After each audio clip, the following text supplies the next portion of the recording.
trying this dragon's breath for the first time. Tara guys, let's go. Tignan natin kung paano siya ginagawa. Roll BTR.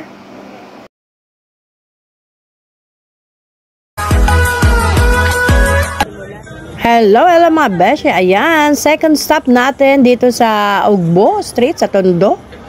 Ay itong dragon's breath. Ano nga ba itong dragon's breath?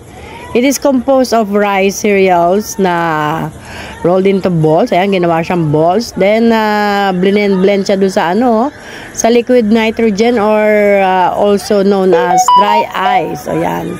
Dry ice po yan para maging ang texture niya ay medyo smoky. Ayan, kasi kailangan, yan muusok. O, muusok sa lamig.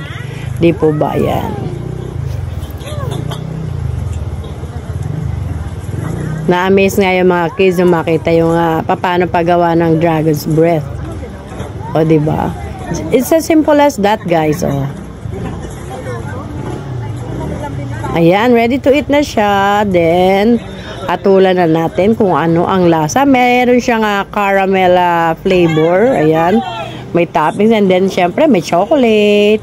Ayan na naman si Sunay. Happy tummy na naman. Sige, nakuha na. O, diba?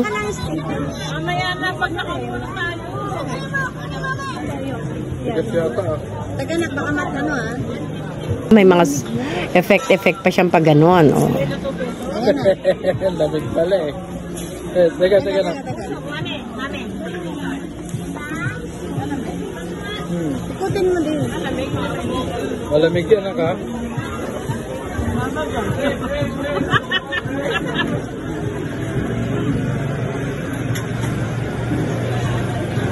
Ano na? Harap? Actually sa patok na patok siya sa bata. Kasi made of cereals. Yan, ma-amaze ka lang kasi habang kinakain mo, umuusok-usok yung bibig mo.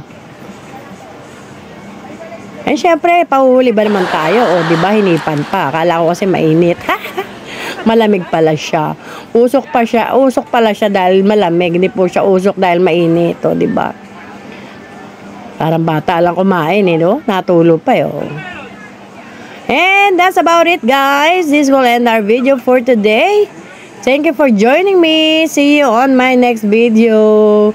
Ayan, thank you sa lahat ng sumusuporta sa video, sa lahat ng nanonood.